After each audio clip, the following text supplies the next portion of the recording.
Bonjour à tous et bienvenue sur boursicoté.com pour cette nouvelle analyse technique du CAC 40 en clôture avec une séance assez équivalente à ce que nous avons eu hier, à savoir des cours qui sont partis ici quasiment du niveau de clôture de la veille avec une légère baisse. On s'est appuyé sur la zone des 7855 points pour aller tester encore une fois la zone des 7910 points et puis on revient ici à proximité de la clôture de la veille avec donc une clôture du CAC 40 à 7861,96.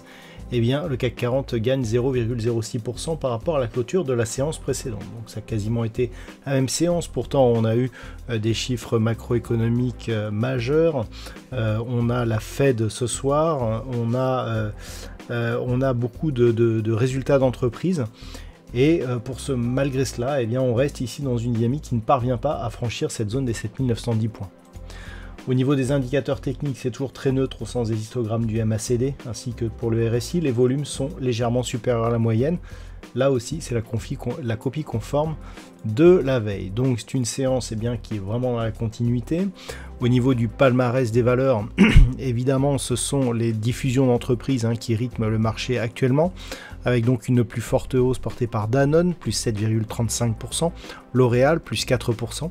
Derrière, Kering, Unibail-Rodamco ou Société Générale sont sur des hausses proches de 1,5%. Au niveau des plus fortes baisses, on trouve Hermès qui perd 4,54%, suivi de Stellantis, moins 4,45%.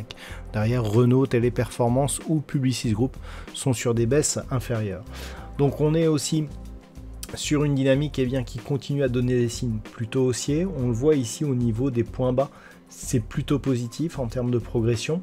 Donc ce qu'il faut, c'est continuer à tester ici cette zone de résistance des 7910 points et voir si cela peut nous donner des attaques qui permettraient de casser et puis d'ouvrir de nouvelles perspectives haussières, puisque je vous rappelle qu'au-delà ici de cette zone des 7955 points, l'enjeu c'est un retour ici dans ce range d'évolution que nous avions grossièrement entre 8250 et 7910 points. On le voit ici, cette zone avait été support auparavant. C'est cette même zone que l'on a du mal à franchir en ce moment. Donc c'est vraiment celle-ci qu'il faudrait surveiller. On le voit, les moyennes mobiles 20 et 20 exponentielles remontent, donc 7800 est désormais la zone à ne pas franchir pour ne pas commencer à affaiblir cette potentielle dynamique haussière, avec un point de retournement ici sous 7725 points. Voilà, tout le reste a été dit, puisque c'est quasiment la copie conforme de la veille.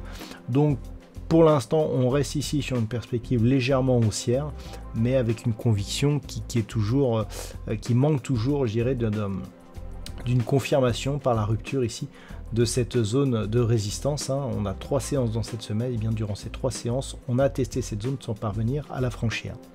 Voilà ce que l'on peut dire pour ce soir. D'un point de vue statistique, c'est toujours la même chose. On a une configuration qui ne donne pas assez d'occurrences pour donner une statistique fiable.